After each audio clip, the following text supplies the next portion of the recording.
fiel. Los infieles somos usted y yo, pero Él no. Él permanece fiel. Él es fiel. Su fidelidad es por todas las generaciones. Y nosotros en esta mañana nos hemos propuesto hablar de la fidelidad de Dios, la confiabilidad de Dios, la teología del pacto de Dios o la teología de los pactos de Dios. El Dios a quien servimos ha sido fiel a sus promesas, si pudiéramos titularlo de ese modo. El Dios a quien servimos ha sido fiel a sus promesas. Uno de los más beneficiosos atributos de Dios en lo que concierne a nosotros es justamente que Él es fiel, su fidelidad. Por la fidelidad de Dios, que implica cumplir perfectamente todo lo que Él ha dicho y establecido, que en un ser humano significa cumplir perfectamente aquello a lo que se comprometió, pero en el caso de Dios es cumplir fielmente aquello que Él ha dicho, que Él ha establecido. Él sustenta y cuida su creación, fíjense ustedes los beneficios, da vida a sus criaturas, incluyendo el pan material y el pan espiritual, como oramos. Y es por su fidelidad que Dios da perfecto curso a sus planes y propósitos. Es justamente por eso, porque si Dios apelara en algún momento particular de la historia a su justicia en cuanto a cómo debería tratar a los hijos de los hombres, la humanidad hubiera desaparecido, porque en cualquier momento de la historia sea Dios veraz y todo hombre mentiroso. Los planes de Dios no son posibilidades, son aseguranzas, son cosas que van a suceder así. Nosotros planificamos, ¿verdad? Hacemos planes de esto, de aquello, de lo otro, pero eso es una posibilidad. No sabemos si va a acontecer así, por las innumerables variables que intervienen en nuestros planes. Pero en el caso de Dios no es así. Los propósitos de Dios, los planes de Dios se cumplirán, llueve, truene o ventee. Aunque sean trasladados los montes al corazón de la mar y aunque la tierra desaparezca, los planes de Dios llevarán su curso y su cumplimiento conforme a lo pautado. En ese sentido, Dios es abismalmente diferente de nosotros los hombres. Dios se propuso crear profusa y abundantemente una serie infinita de seres de toda forma, tamaño, color, esencia, etc. Y así lo hizo. No hubo nada que se lo impidiera. Dios se propuso salvar en el tiempo a una multitud de seres humanos de toda tribu, lengua, nación, etcétera, etcétera, y así lo ha estado haciendo. ¿Qué le impide a Dios eso? Adivine qué, eso es exactamente lo que Él ha estado haciendo. Crear fue muy fácil para Dios. Salvar no es tan fácil, no le ha sido tan fácil, pero Él logrará perfectamente, justamente todo lo que se propuso. Salvar es un deleite para Dios, pero no ha sido una cosa sencilla. Justamente por los devastadores efectos que provocó la caída en nosotros, los seres humanos. Pero debido a la fidelidad de Dios, Él está comprometido a ejecutar perfectamente su verdad, sus promesas, sus planes, sus propósitos. Y para gloria y beneficio de sus criaturas, Él ha revelado sus planes, su voluntad y sus propósitos, los cuales deben llenarnos de extrema satisfacción y de sumo gozo a ti y a mí. Dios nos ha dicho lo que Él va a hacer. Él no tenía que hacerlo. Los planes de Dios, los pactos de Dios, las promesas de Dios son asuntos que Dios en su ser intrínseco, en su propia naturaleza, en su voluntad propia ha decidido hacer y no tenía que comunicárnoslo. Sin embargo, así procedió y nos lo dejó saber como para nuestro consuelo, para nuestra esperanza. Dios se propuso salvarnos. Ojo con esto. Nos explicó lo que haría, cómo lo haría, cuándo, a quiénes, a través de quiénes, en su autorrevelación de sí mismo, en su palabra. Y esa palabra la tenemos en la forma de las Sagradas Escrituras de la Santa Biblia. Esos planes y propósitos bastante explícitos de Dios, Él los dio a conocer progresivamente y dosificadamente a algunos hombres que Él escogió en el tiempo, que se llamaron profetas o patriarcas y apóstoles, en resumidas cuentas, sus siervos. Nuestra atención a tales propósitos de Dios deben confirmarnos esa fidelidad de Dios. Cuando indagamos en la revelación de Dios, cuando hurgamos en ella, deberíamos quedar confirmados de esa fidelidad de Dios. Por eso el apóstol Pablo, cuando estaba escribiendo, especialmente en 1 Corintios capítulo 1, verso 9, dijo: fiel es Dios, por el cual fuisteis llamados a la comunión con su Hijo Jesucristo nuestro Señor. Dios es fiel. Él es fiel. Eso es uno de los atributos más beneficiosos a la creación de todos los atributos de Dios. Todos actúan en conjunto. Dios es Dios como tal, pero que Él sea fiel es una gracia abundante para nosotros. Nuestro propósito aquí, en este espacio, no es hablar de la fidelidad de Dios en sí misma, lo cual deberíamos entender bien, sino de sus pactos, de la teología del pacto. El Dios en quien confiamos es el Supremo, quien ha jurado y hecho pactos con promesas para cumplirlas. Eso es interesante. El Dios en quien confiamos, esa es la declaración, si se quiere, de lo que hemos de hablar en esta mañana. El Dios en quien confiamos es el Supremo, quien ha jurado y hecho pacto con promesas para cumplirlas. Él juró, por ejemplo, no volver a destruir el mundo con agua, jamás. Y adivinen qué, hace justamente 5,000 años de eso, y Él no ha vuelto a destruir el mundo con agua, y de eso no se muera usted. Él no va a volver a destruir jamás el mundo con agua. Él lo dijo y Él lo cumplirá. Dios es así. Pactó, por ejemplo, enviar al Mesías, o sea, el Cristo, como el regalo o la promesa o el cumplimiento mayor de todas las cosas que Dios jamás prometió.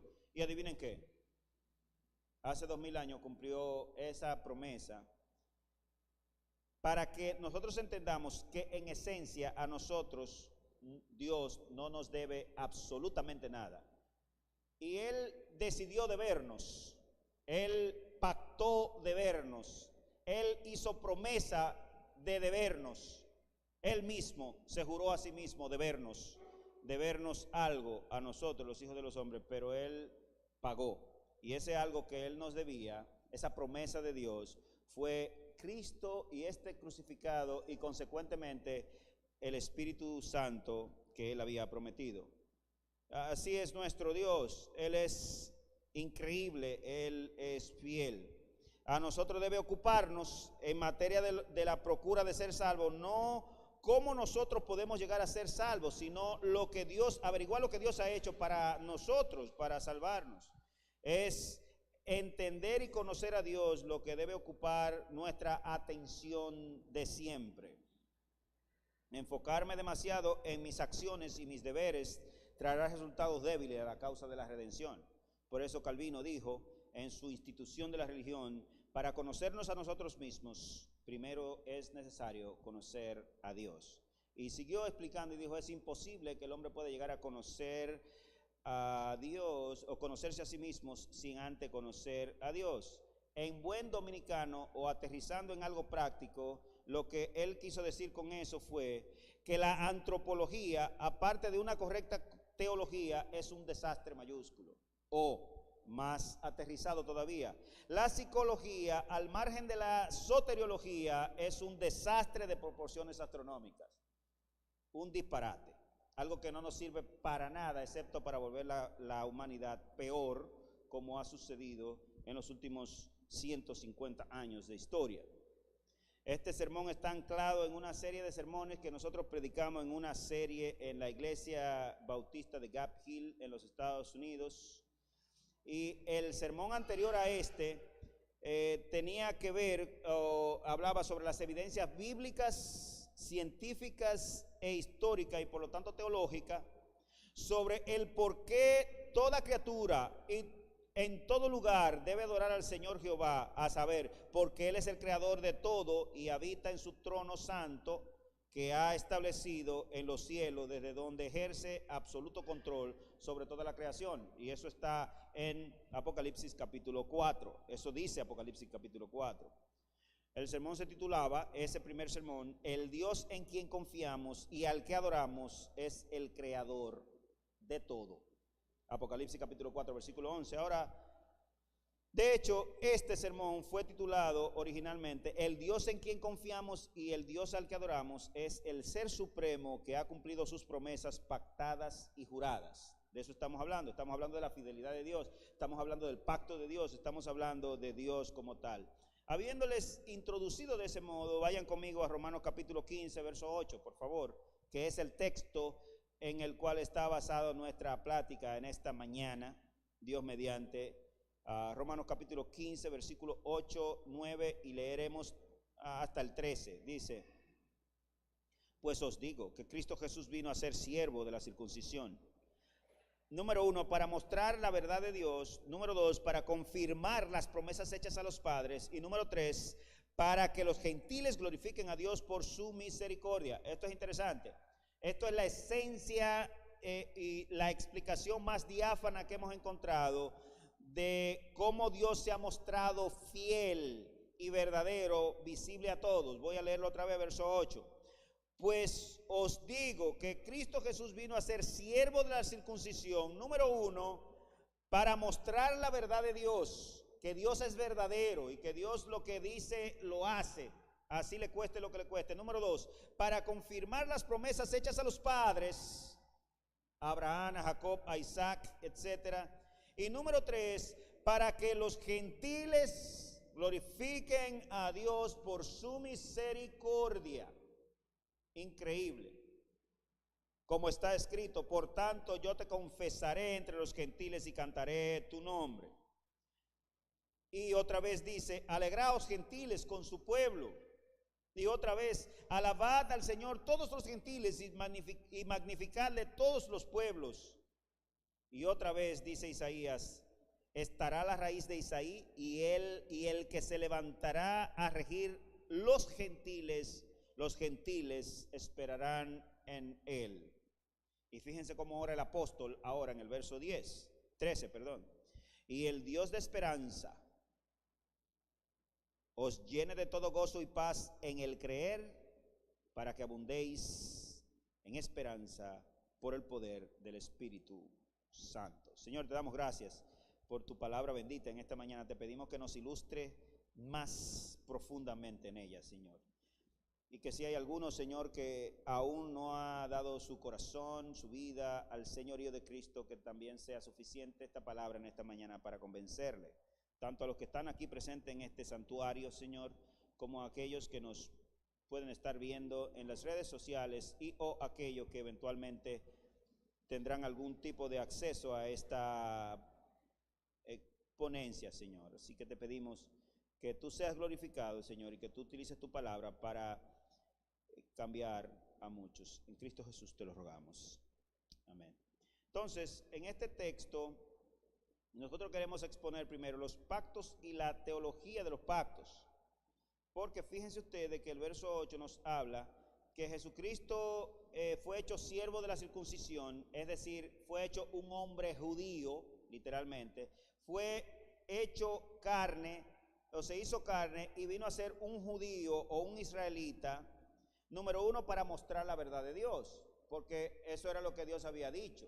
Tanto a Abraham como a David y a los padres, Dios le había prometido, y también incluso a Adán y Eva, que era de la simiente, o en la simiente de Abraham, en tu simiente, en la simiente de la mujer, de tu descendencia, de tu descendiente David, vendrá uno que será el rey eterno, el rey sobre todo. Número 2, para confirmar las promesas hechas a los padres, tanto la verdad de Dios, que Dios no miente, como las promesas hechas a los padres. Y número 3, para que los gentiles glorifiquemos a Dios, los no judíos también glorifiquemos a Dios por su misericordia. Esos fueron los propósitos esenciales de la venida de Cristo en materia de lo que Dios quería lograr. Entonces, ¿Qué es esto de la teología del pacto o las teologías de los pactos? Que es una cosa que encontramos abundantemente en las Escrituras. Suelo iniciar mis sermones con una ilustración acerca del tema, pero cuando se trata de hablar de Dios como el sujeto es un poco difícil, prácticamente imposible. Los 5 temas o doctrinas esenciales de la Biblia son: número 1, la doctrina de Dios mismo; número 2, la doctrina del hombre, o a lo que se le llama antropología bíblica, especialmente lo concerniente a los efectos de la caída; número 3, la doctrina de la salvación o soteriología, centrada especialmente en la doctrina del Salvador y sus hechos, que es el Evangelio o lo que declara el Evangelio; y número 4, la doctrina de las Sagradas Escrituras, o sea, de ese documento que tenemos y que decimos, ella dice y nosotros decimos los creyentes, que se trata justamente de la palabra de Dios, de la revelación de Dios. Y número 5 es la doctrina de la iglesia. Por lo tanto, en todo esto hay un aspecto que tiene que ver con la doctrina de los pactos. ¿Y qué es un pacto? Bueno, si a usted le preguntan qué es un pacto, usted va a responder lo que comúnmente entendemos como un pacto, ¿verdad? Es un convenio, es una alianza, es un compromiso, es un acuerdo firmado, etcétera, etcétera, etcétera. El término hebreo berit y también el término griego diate, que no se alejan de esa realidad, más o menos describen lo mismo que significa en nuestra cultura. Pero yo no quiero hablar de un pacto normal y común, porque no ese es el objeto de la doctrina de los pactos en la Biblia, sino que yo quiero hablar del pacto de Dios o de los pactos de Dios, porque son varios. Y en ese sentido no nos ayuda la etimología de la palabra o el entendimiento de los términos para saber de qué se trata, porque no nos sirve para eso. Hay cosas y doctrinas en las que el sentido de la palabra nos ayuda a entenderlo, en este caso no, porque tiene el mismo sentido secular o común que tiene para nosotros, tanto la terminología o los términos hebreos como el término principal, diateke, en griego. Ahora, los pactos o el pacto de Dios es diametralmente distinto a las relaciones contractuales, a las alianzas, a los convenios, etcétera, entre los hombres. Creo que por razones obvias. ¿Por qué usted piensa que un pacto así de entrada de Dios es completamente distinto a las relaciones contractuales o pactos entre los hombres?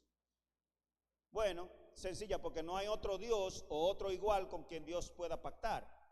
Entonces, sería una desproporción en los involucrados en el pacto, si Dios hiciera un pacto como los pactos que nosotros hacemos, ¿verdad? Cuando yo hago un pacto o un convenio con alguien, ese alguien es igual que yo, ¿verdad? Es un hombre o una mujer, prácticamente bajo las mismas proporciones. Puede ser que él sea más rico, más educado, etcétera, pero en esencia estamos hablando de lo mismo.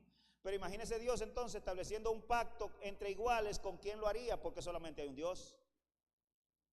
Entonces, eso nos da una idea de lo complicado que es entender o, digamos, relacionar la doctrina de los pactos de Dios. Quizás testamento es un muy buen sinónimo para el término o la palabra pacto. Se trata de un anuncio de parte de Dios de su plan. Oiga eso, un anuncio de parte de Dios de su plan o de sus planes detallados, con involucrados, herederos, perfectamente estipulado, el cual Dios mismo ratificó a algunos hombres escogidos que fueron sus representantes del resto de la humanidad, a los cuales se les suele llamar patriarca, profeta, apóstol, etcétera, etcétera. ¿Qué es un testamento o un pacto, un diateque? Es un documento donde el que está haciendo el testamento define qué le toca de lo de él a cada quien, a cada uno de los herederos. Eso es un testamento. Pues los pactos de Dios tienen que ver con eso. No tienen que ver, hermano, y es el error más garrafal que puede cometer un individuo al pensar en los pactos de Dios. No tienen que ver con un convenio entre Dios y los hombres, para nada. Los pactos de Dios no tienen nada que ver con un convenio. Ningún pacto de Dios es un convenio. Todos los pactos de Dios son un anuncio de sus bondades, un anuncio de lo que Él ha decidido hacer y Él ha de hacer simplemente para que nosotros lo sepamos, ¿Por qué tiene que ser así? Porque Dios, para poder pactar, tendría que pactar entre iguales, y los hombres y Dios tenemos un abismo irreconciliable. O sea que mirar los pactos de Dios, para mirar los pactos de Dios no nos ayudan en nada los pactos entre los hombres, en nada, ni en un ápice. Probablemente, como les dije, lo mejor o el mejor caso de comparación es el término testamento que tenemos. Antiguo Testamento, Nuevo Testamento. Antiguo pacto, Nuevo pacto. Algunos de los representantes de la relación de pacto antiguo, ustedes los conocen, que fueron Moisés, Abraham, Isaac, etc. El pacto transado con Jesús es denominado el nuevo pacto. Y vamos a intentar llegar ahí en esta mañana. Si no podemos, por lo menos haremos mención, porque el sermón se quedaría cojo si no hacemos por lo menos una mención de ello. Que trata de un Nuevo Testamento con mejores y eternas promesas a diferencia de los anteriores, pero no anula los anteriores, sino que los supera y los cumple, o les da curso de cumplimiento, o les da culminación. Veremos que el pacto con Abraham es cumplido en su simiente, ¿verdad? El pacto con Abraham tenía una promesa, y esa promesa era que en su simiente serían benditas todas las familias de la tierra. Entonces, ¿cuál es el cumplimiento de la promesa de Dios con Abraham o del pacto de Dios con Abraham? El descendiente. Cuando vino el descendiente, entonces Dios cumplió a cabalidad su pacto con Abraham. Eso fue lo que sucedió en Cristo. Y eso es lo que demuestran los escritores del Nuevo Testamento. O sea, que el nuevo pacto es en realidad un cumplimiento de la mayor promesa dada por Dios a Abraham en su pacto, lo mismo que a David en el pacto que Dios hizo con David, como vemos en 2 de Samuel capítulo 7. Un pacto divino tiene un plan, normas, promesas y en algunos casos hasta maldiciones. En esencia, un pacto divino se nos presenta en forma de un anuncio de Dios a los hombres, como dijimos. No es un convenio, de nuevo, no se crea, no lo vea así, no es un convenio, aunque sea un pacto condicional o tenga elementos condicionales. Es esencialmente un anuncio de antemano de lo que Dios se ha propuesto hacer y cómo lo hará. ¿Qué es un pacto? ¿Qué son los pactos de Dios? ¿Qué es el pacto de Dios? Es un anuncio de antemano de lo que Dios se ha propuesto hacer y cómo lo hará. En esencia, se parece a lo que sería la declaración del Evangelio como tal. A menudo incluye el cuándo, con quiénes, con quién, hacia quién, en favor de quién, etcétera. Está bien diseñado, está bien distribuido. Es un testamento, es una declaración. Yo no sé si usted se fija que en el testamento los herederos no tienen que firmar nada. Es el que hace el testamento, o sea, el dueño de la heredad, que tiene que testificar y punto. Y va y firma con el notario, mira, eso es lo que se va a hacer con eso. Ahora los testamentos no tienen mucho sentido, o tienen poco sentido, porque la ley establece qué le toca a cada quien de los herederos sin necesidad de un pacto. O sea, por eso ya casi no se hacen los testamentos. Es un disparate, pero en la antigüedad era obligado porque no habían las normas que tenemos ahora. Hay un sistema teológico entonces protestante denominado la teología de los pactos o la teología del pacto. Lo que tal sistema teológico establece es que Dios ha revelado su voluntad a su pueblo a través de varios pactos en la historia de la redención. Estas escuelas de teología ven entre 9 y 3 manifestaciones de pacto, incluso hay algunas que tienen 11 pactos. En todas las vertientes de estas escuelas existen algunos pactos condicionales y otros incondicionales o una mixtura entre ambos. Las realidades o premisas imperantes en los pactos de Dios, entre otras, suelen ser, yo tengo 4 aquí, óigalo bien. ¿Qué hay detrás de un pacto de Dios que incluso lo hace completamente diferente a cualquier posibilidad y relación de pacto entre los hombres? Número 1, Dios, el Creador, es quien estableció el pacto y sus condiciones, incluyendo sus reglas, sus bendiciones y hasta sus maldiciones. Es un asunto de Dios. Dios es que viene, llámelo testamento. Él viene con lo que Él va a hacer, todo escrito, perfecto, así.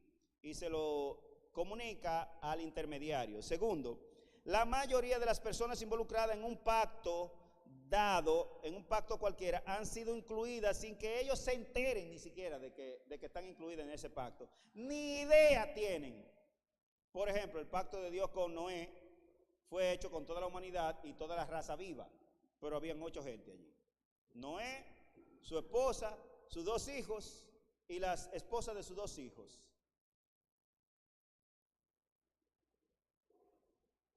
Sus 3 hijos. Y las esposas, me faltaban 2. Yo, ¿dónde que faltan 2? Son 8. Estoy calculando. Noé, su esposa, sus 3 hijos y las esposas de sus 3 hijos. 8 personas. Y Dios hizo un pacto perpetuo. ¿Cuál fue la esencia del pacto de Dios con Noé? Que no volvería a destruir el mundo con agua. Punto. Pero el pacto con Abraham es igualito.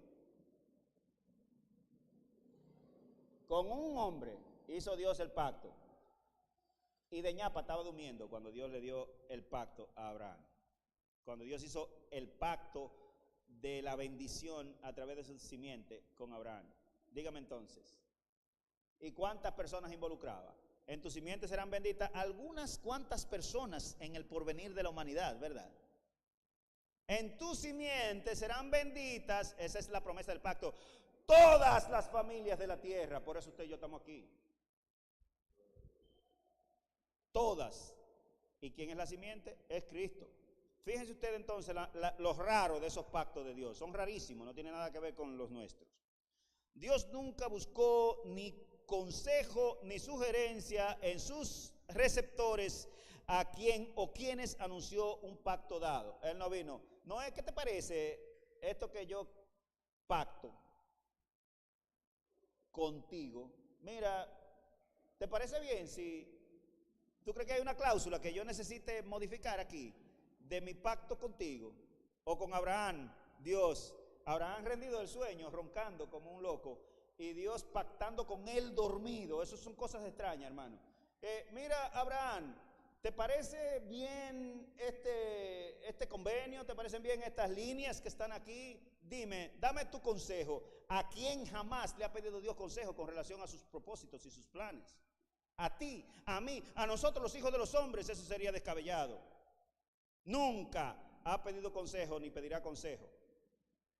Me gusta mucho, yo creo que hemos hablado en otras ocasiones en este púlpito, por lo menos 1 o 2 veces antes, cómo el trono de Dios está rodeado de ancianos. Hay 24 ancianos alrededor del trono de Dios. Cuando tú lees Apocalipsis capítulos 5 y 6, te das cuenta que esos 4 al 6, te das cuenta que esos ancianos son seres humanos, no son seres raros. Los 4 seres vivientes son seres extraños, no me pregunten nada de ellos, que yo no sé nada de ellos, pero de los 24 ancianos yo sé que son seres humanos, porque cuando tú lees Apocalipsis 7, te lo describe y te da la evidencia de que son seres humanos, pero ellos están alrededor del trono de Dios. Los 24 ancianos, los ancianos en un reino cualquiera, ¿ustedes saben lo que hacían? Aconsejar al rey, darle consejo al rey. No, no lo haga así, rey, porque mira, si lo hacemos así o asá, entonces pasará esto y aquello. Y el rey a veces se lleva sus consejos, a veces no. Adivinen qué hacen los 24 ancianos que están las 24/7 alrededor del trono de Dios en la majestad de las alturas. Nada. Solamente decir amén y alabar al Cordero. Dios no admite consejo. No es porque Él sea hiperorgulloso, que no hay nadie que se le acerque. Entonces así son los pactos de Dios. Dios nunca buscó ni consejo ni sugerencia en sus receptores a quién o quienes anunciaría un pacto dado. Son raros los pactos de Dios. Primero, los involucrados ni se enteran o ni se enteraron del pacto. Después uno lee en la Biblia, pero mira, Dios hizo un pacto conmigo. Él no va a destruir jamás la humanidad con agua. Pero mira, Dios hizo un pacto conmigo. Él bendeciría a todas las familias de la tierra en la simiente de Abraham. ¡Wow! ¡Qué interesante! Mira, Dios hizo un pacto conmigo. En un descendiente de David, o uno de los descendientes de David, se sentaría en su trono para siempre. Hermano, y cuidado con su teología, Cristo no viene a sentarse en su trono. Los evangelios y las cartas dan fe, y Hechos, el libro de los Hechos, de que Cristo hace 2000 años ascendió a los cielos y se sentó a la diestra del Padre en la majestad de las alturas, en su trono, y desde allí gobierna. Cuidado con su teología, porque hay algunos individuos que yo no sé cómo es que leen la Biblia, si es al revés, o si es que tienen el velo que tenían los judíos antes, que para ellos Cristo todavía no reina. Cristo viene a reinar un día. Hermano, Cristo reina. Cristo es el rey de mi vida. Por eso el apóstol Pablo, cuando está hablando de estas cosas, habla con tanta euforia, y en una ocasión él dice, miren, si ustedes me preguntan a mí qué es mejor para mí, estar vivo ahora o estar muerto ahora, yo les voy a decir a ustedes que para mí es muchísimo mejor, astronómicamente mejor, estar ahora mismo muerto pero presente a Cristo. ¿Por qué? Porque sea por vida o por muerte, dijo él, como quiera, yo soy de Cristo, Cristo es el Rey mío, Cristo es el Señor mío, aquí y allá. Pero yo quiero estar mirándole el rostro mejor ahora mismo. Esa es la cosmovisión cristiana. Una cosmovisión cristiana apartada de ahí es cualquier cosa menos cristiana. Cristo reina, Cristo gobierna. Él no vendrá a reinar. Cristo reina con mano de hierro, con brazo fuerte. Y número 4, el pacto, el pactador, Dios, es astronómica y diametralmente mayor y distinto que los receptores del pacto. Por eso es siempre un pacto unilateral. Incluso el pacto de obras, como le llaman, o el pacto que Dios hizo con Israel a través de Moisés en el monte Sinaí, o el pacto sinaítico, o el pacto mosaico, todos son el mismo pacto. Bien, gracias. Esa es la voluntad de Dios y la palabra de Dios. Usted, si quiere la cumple, y si quiere no la cumple. Allá usted. Son sus problemas. Por ejemplo, el pacto de Noé, como ya vimos en Génesis capítulo 9, dice versículo 8, Dios les habló otra vez a Noé y a sus hijos y les dijo, yo establezco mi pacto. Ojo ahí. Él no dice yo establezco nuestro pacto.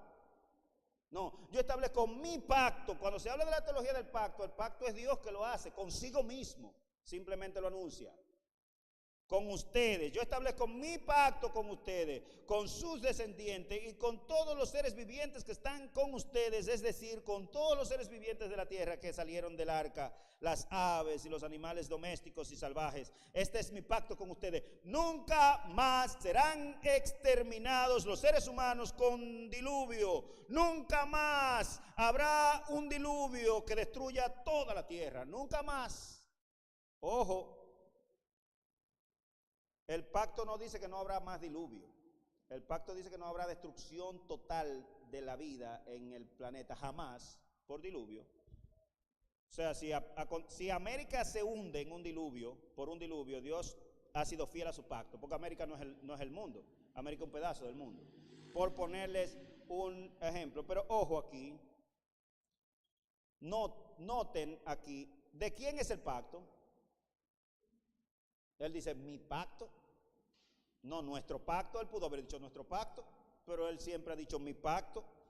¿Con quién fue ratificado o establecido el pacto? Con Noé, con sus hijos, con el resto de la posteridad y con todos los seres vivos que habían y habría de haber en el devenir de la historia al momento del pacto hace 5000 años. Nadie estaba ahí, como quien dice, estadísticamente hablando, la balanza estaba en cero con relación a aquellos con quienes Dios pactaba. Como puedes observar, se trata de un pacto de proporciones universales y perpetuas, el caso del pacto con Noé. El asunto con el pacto noético es claro que Dios jamás volvería a destruir la tierra con agua. Ahora fíjense de nuevo en el pacto con Abraham. Estoy mencionando algunos pactos para no ir como algunos teólogos del pacto, no, que el pacto con Adán, que el pacto con fulano, no es necesario para entender bien esta teología ir allá. Ahora, el pacto con Abraham, el cual fue hecho a Abraham o fue dado a Abraham en su sueño, todos los creyentes de la historia estarían involucrados. El tal pacto fue hecho con Abraham y sus descendientes en la simiente, Génesis capítulo 12, capítulo 15, capítulo 17. Así que cuando leemos Génesis 12 al 17, tú ni siquiera ves a Cristo en el pacto. Nadie ve a Cristo. Yo nunca hubiera visto a Cristo si Pablo no me lo explica en Gálatas capítulo 3. Ni idea hubiera tenido de eso. O si Pedro no me lo explica en Hechos capítulo 3. Para nada. No se ve a Cristo en ese pacto. Fíjense que el pacto tiene las siguientes relaciones. Dios bendice a Abraham. Dios le dará a Abraham un hijo de Sarai. Dios le dará varias naciones, incluyendo los reyes de esas naciones saldrían de sus lomos. Dios le daría una numerosa descendencia y 500 años después, una tierra bien demarcada a sus descendientes. ¿Dónde está Cristo ahí? No está aparentemente, sin embargo, el pacto trata exclusivamente de Cristo. Es impresionante. En aquel día hizo Jehová un pacto con Abraham diciendo, a tu descendencia, Génesis capítulo 15, versículo 18, a tu descendencia daré esta tierra desde los ríos de Egipto hacia el río grande, el río Éufrates, la tierra de los ceneos, los ceneseos, los cadmoneos, los eteos, los fereceos, los refaitas, los arameos, los cananeos, los gergeseos y los jebuseos. ¿A dónde está Cristo ahí? En Abraham, luego Abraham serían benditas todas las familias de la tierra, pero no en él, sino en la simiente que procedería de él.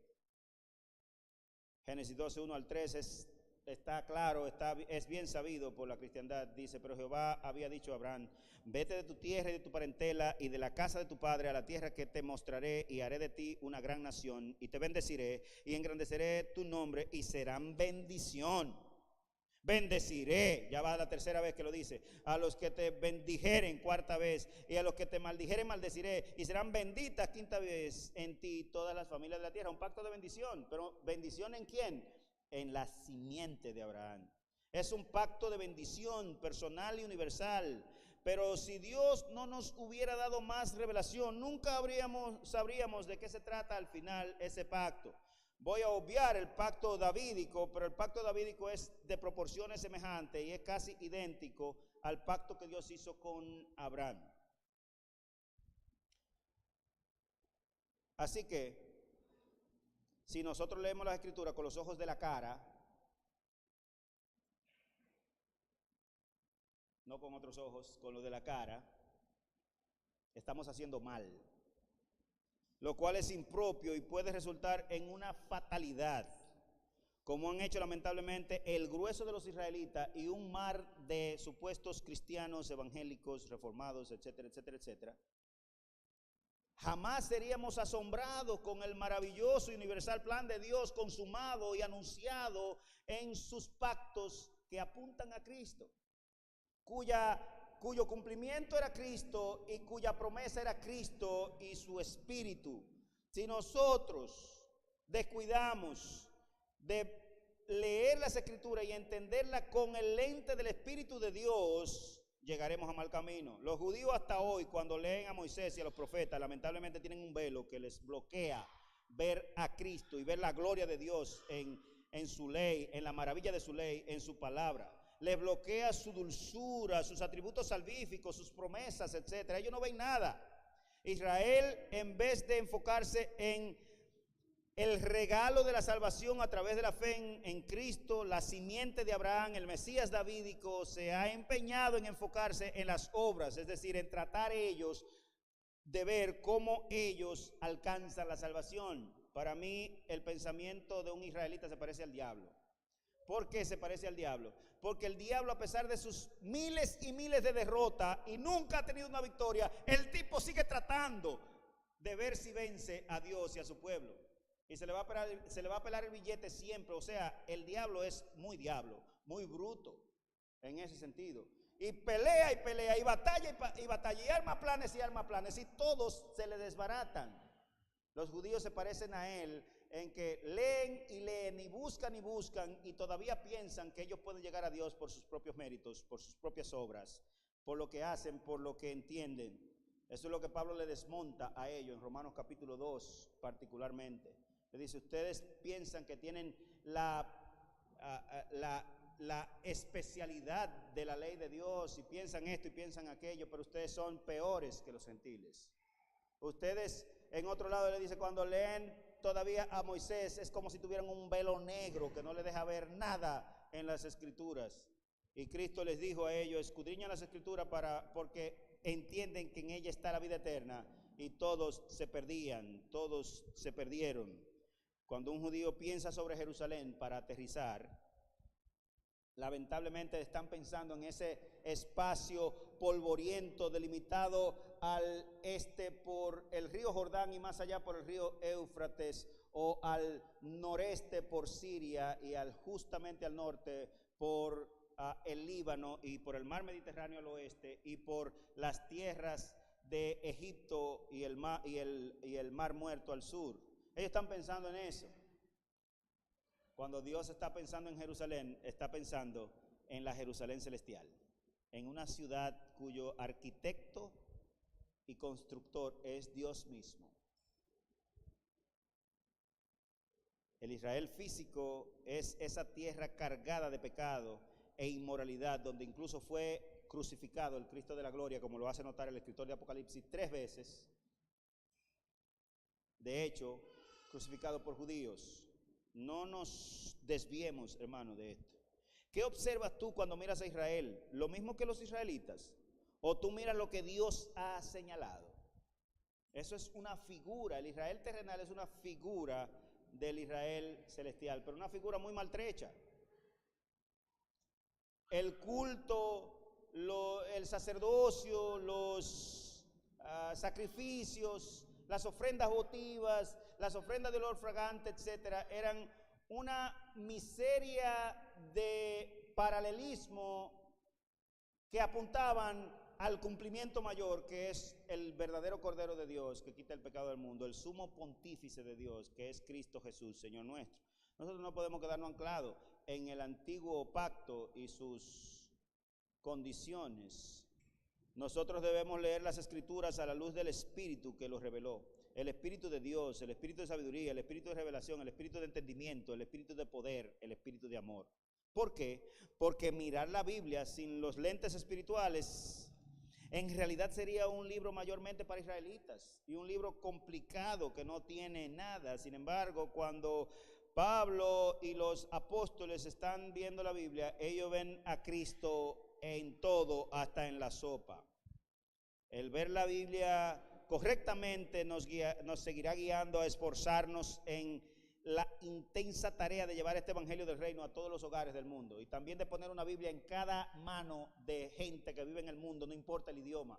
¿Por qué? Porque estamos anclados en esa promesa, y la promesa fue que en la simiente de Abraham serían benditas todas las familias de la tierra, y nosotros, al saber esa verdad, entonces procuraremos con tesón y con ansias, incluyendo nuestro tiempo, incluyendo nuestros recursos, incluyendo nuestra agenda, que eso sea cumplido. Entender las Escrituras nos guiará a ser un pueblo activo y entendido, y también profuso en la oración, en la evangelización, en la proclamación, en la realización de obras de misericordia o proyectos sociales, como le llaman por ahí. Leer la Biblia con los lentes comunes resultará más una maldición que una bendición. Así que no leamos la Biblia así. Veamos los pactos como son. Veamos la teología del pacto como es. Todos los pactos de Dios al final convergen en Jesucristo. Y quizás para cerrar en esta mañana quiero leer algunos pasajes de cómo los apóstoles vieron eso y entonces sacar algunas conclusiones. Vaya conmigo a Hechos 2, por favor, verso 29, dice: varones hermanos, se os puede decir libremente del patriarca David, que murió y fue sepultado, y su sepulcro está con nosotros hasta el día de hoy. Pero siendo profeta y sabiendo que con juramento Dios le había jurado que de su descendencia, en cuanto a la carne, levantaría al Cristo, al Mesías, para que se sentara sobre su trono, viéndolo antes, habló de la resurrección de Cristo, que su alma no fue dejada en el Hades, ni su cuerpo vio corrupción. Una cita del Salmo 16, verso 10. A este Jesús resucitó Dios, de lo cual todos nosotros somos testigos. Así que, exaltado por la diestra de Dios y habiendo recibido del Padre la promesa del Espíritu Santo, fíjense ustedes, Dios ha cumplido, ha derramado esto que vosotros veis y oís. Y eso es en el contexto del derramamiento del Espíritu Santo, porque David no subió a los cielos, Pero él mismo dice, dijo el Señor a mi Señor, Salmo 110, versículo 1, siéntate a mi diestra hasta que ponga a tus enemigos por estrado de tus pies. Sepa pues, téngalo bien sabido, ciertísimamente, toda la casa de Israel, que a ese Jesús a quien vosotros crucificaste, Dios le ha hecho Señor y le ha hecho Cristo. Esa es la teología de los apóstoles. ¿Dónde está Cristo? Exaltado a la diestra de Dios en la majestad de las alturas, haciendo que, siendo Señor y siendo Cristo, Dios ha sido fiel a su promesa. Pedro usa ahí una confirmación de que David anunció a Cristo y de que lo que se le dio a David fue el anunciamiento la anunciación del Cristo resucitado. Al oír esto, fíjense la reacción entonces que le aconteció a gente que estaba clara, aparentemente clara en la teología, pero que les faltaba algunos elementos. Al oír esto, verso 37 de Hechos 2, se compungieron de corazón, se entristecieron en gran medida y dijeron a Pedro y a los otros apóstoles, varones, hermanos, ¿qué debemos hacer? Pedro les dijo, arrepentíos y bautícese cada uno de vosotros en el nombre de Jesucristo para perdón de los pecados y recibiréis la promesa, recibiréis el don del Espíritu Santo. Aleluya. Lo que Pedro ve es que al exponer a Cristo y al exponer a Cristo justamente como estaba plasmado en los pactos de Dios, en este caso en el pacto con David, eso debe guiar a los hombres al arrepentimiento. Un pasaje más. Hechos capítulo 3, versículo 18 al 26. Verso 18 dice, pero Dios ha cumplido así lo que había antes anunciado por boca de todos sus profetas, que su Cristo había de padecer. Así que, arrepentíos y convertíos, ¿para qué? Para que sean borrados vuestros pecados, para que venga de la presencia del Señor tiempos de refrigerio, y Él envía a Jesucristo de nuevo, que os fue antes anunciado, a quien de cierto es necesario que el cielo reciba hasta los tiempos de la restauración de todas las cosas, de que habló Dios por boca de sus santos profetas, que han sido desde tiempo antiguo, porque Moisés dijo a los padres, el Señor vuestro Dios os levantará profeta de entre vuestros hermanos, como a mí. A él oiréis en todas las cosas que os hable, y toda alma que no oiga a aquel profeta será desarraigada del pueblo. Y todos los profetas, desde Samuel en adelante, cuantos han hablado, también han anunciado este día. Vosotros sois testigos, los hijos de los profetas, y del pacto que Dios hizo con nuestros padres, diciendo a Abraham, en tu simiente serán benditas todas las familias de la tierra. A vosotros primeramente Dios, habiendo levantado a su Hijo, lo envió para que os bendijese, a fin de que cada uno se convierta de su maldad, a fin de que se arrepientan de sus pecados, a fin de que se conviertan de su maldad. En otras palabras, Pedro ve que el cumplimiento de la promesa de Dios al enviar a Jesucristo, en el cumplimiento de ella, Dios ha cumplido todo cuanto había prometido a los padres. Dios no nos debe absolutamente nada. Dios ha cumplido, Dios ha sido fiel, y no nos da chance de leer el texto cumbre, donde se nos muestra a nosotros la realidad del pacto de Dios en Gálatas 3, pero voy a leer el versículo 6, donde habla el pacto de Dios con Abraham, y dice así: Abraham creyó a Dios y le fue contado por justicia. Sabed, por tanto, que los que son de fe, estos son hijos de Abraham.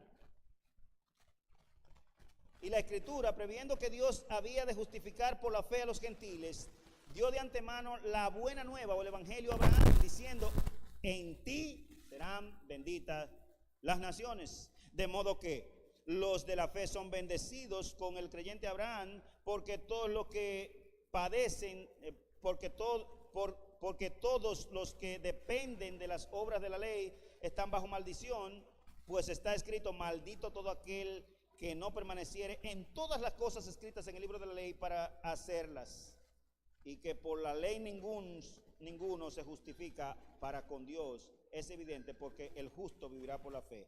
Y la ley no es de fe, sino que dice, el que hiciera estas cosas vivirá por ella. Cristo nos redimió de tal maldición, hecho por nosotros maldición, porque está escrito, maldito todo aquel que muere en un madero, para que en Cristo Jesús la bendición de Abraham, en Cristo Jesús la bendición de Abraham, o la promesa de Dios a Abraham, alcanzase a los gentiles a fin de que por la fe recibiéramos la promesa del Espíritu.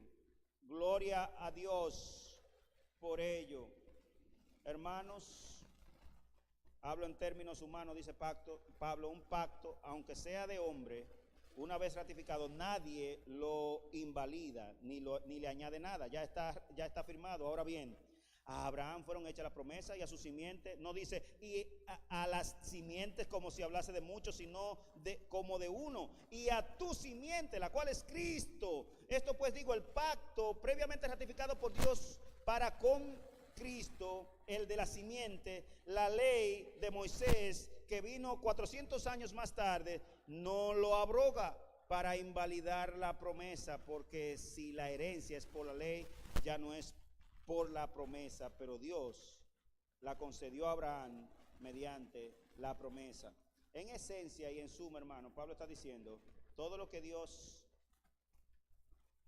prometió a los padres en los pactos, lo cumplió.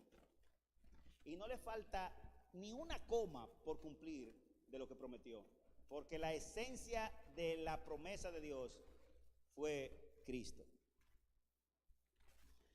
Eso debe cambiar nuestra manera de vivir y nuestra manera de pensar a fin de cuentas, hermanos. ¿Por qué debe cambiar nuestra manera de vivir y nuestra manera de pensar? El saber que Dios ha sido fiel con su palabra, cumpliendo lo que había prometido, porque sea que vivamos o que muramos, somos de Él. Sea que vivamos o muramos, somos de Él. Da lo mismo si voláramos al firmamento ahora mismo y estuviéramos presentes a Cristo, o si nos quedamos aquí un poco más de tiempo haciendo la voluntad de Dios. Por eso no debemos conformarnos a este mundo, ni amoldarnos a él, sino transformarnos de día en día por medio de la renovación de nuestro entendimiento para comprobar la buena, agradable y perfecta voluntad de Dios en Cristo. Jesús es la promesa del pacto, Cristo es la promesa del pacto que Dios hizo a Abraham y a los padres. Cristo es la simiente de Abraham, Cristo es el Mesías prometido, y en Cristo se hace viable y posible la promesa de Dios del Espíritu al creyente, que era lo único que nos faltaba.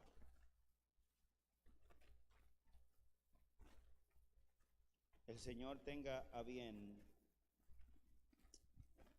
amarnos y bendecirnos. Pues os digo que Cristo Jesús vino a ser siervo de la circuncisión para mostrar la verdad de Dios. ¿A qué vino Cristo? A ser siervo de la circuncisión, en otras palabras, a hacerse hombre judío, de la descendencia de Abraham según la carne y de la descendencia de David según la carne. ¿Por qué? Porque tenía que ser de la descendencia de Abraham y de la descendencia de David. Hijo de David, hijo de Abraham, hijo de Adán, hijo de Dios. ¿Por qué tuvo que venir? Porque tuvo que hacerlo así, para Dios mostrar su verdad. El que sabe un poco de historia israelita y judía sabrá que de algún modo todas las naciones vecinas procuraron exterminar ese país, acabarlo, porque si lo acababan el diablo sabía bien que frustraba los propósitos de Dios. Oiga, hicieron todo para acabar con esa gente. Todavía hoy siguen con la misma mayella, ya no es necesario, ya Cristo vino. Si desaparecieran los israelitas y los judíos no ha pasado nada en el mundo, pero claramente no queremos que desaparezca. Hicieron todo para acabar con esa simiente de Abraham, porque el diablo lo sabía. No pudieron. Por lo tanto, Cristo Jesús vino a ser siervo de la circuncisión para mostrar la verdad de Dios. Número 1. Segundo, para confirmar las promesas hechas a los padres, que en su simiente serían benditas todas las familias de la tierra. Y número 3, para que los gentiles glorifiquen a Dios por su misericordia. ¿Es Dios fiel o no es fiel? Es fielísimo, si pudiéramos usar ese término, que creo que no existe. Eso nos muestra que el épico y majestuoso evento de la humilde y servil encarnación del Señor confirmó las promesas hechas a los padres, que Dios es fiel, que por tanto nosotros los gentiles debemos glorificar a Dios por su inmensa misericordia mostrada en Jesucristo. ¿Qué esperas, hermano? Mira,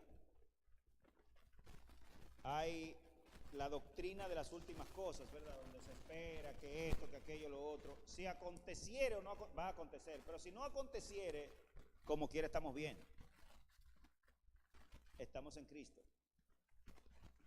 ¿Se acuerdan cómo lo dijo Pablo al final? Filipenses capítulo 3.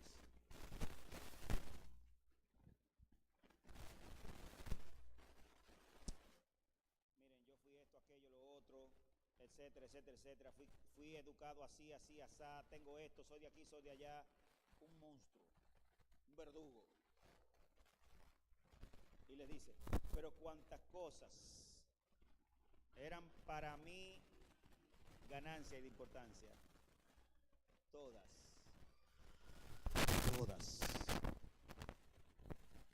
las tengo como estiércol para ganar a Cristo.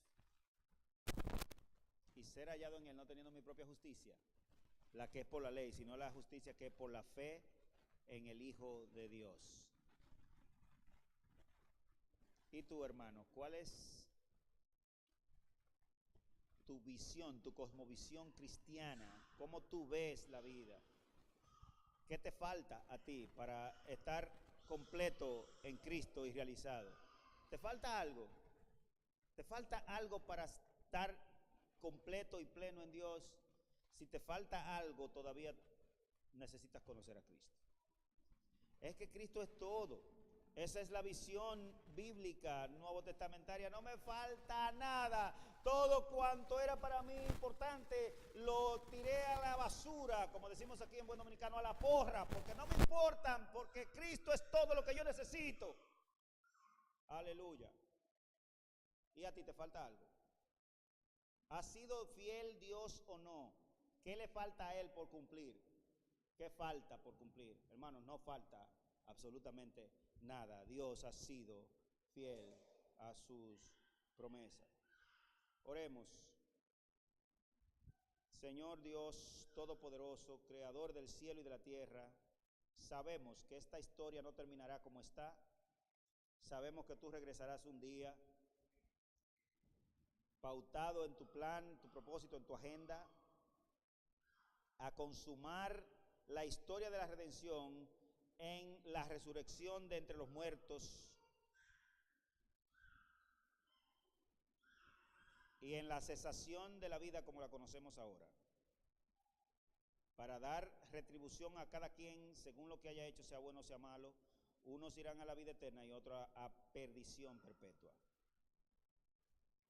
Pero Señor, entre tanto acontece eso, sea que vivamos o que muramos, sea que estemos junto con las almas que están en el altar de Dios en el cielo, en el seno de Abraham, o como quiera que lo entendamos, o sea que permanezcamos aquí, como quiera nos hemos acercado a la Jerusalén celestial, a la Jerusalén donde está el trono de Dios, rodeado de millones y millones de ángeles, donde está la congregación de los primogénitos y miríadas de almas hechas ya perfectas. Nosotros estamos a un paso, en el límite de esa realidad, Señor. Y sea que nos quedemos aquí un poco más de tiempo conforme a tu voluntad, o sea que pase lo que pase con nosotros, Señor, nosotros estamos satisfechos en Dios. Nosotros estamos completos en Dios. Señor, si hay algún hermano o algún amigo que no entiende estas realidades, déjaselas saber, Señor.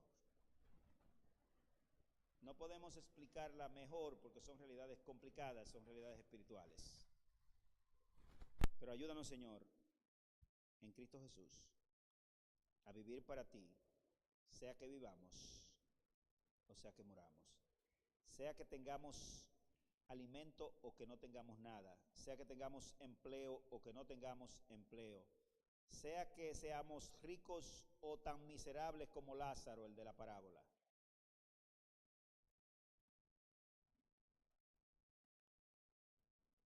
Que tú seas todo lo que necesitamos. En Cristo Jesús te lo rogamos. Amén. Hermano, antes de irnos, quisiéramos todos los miembros tener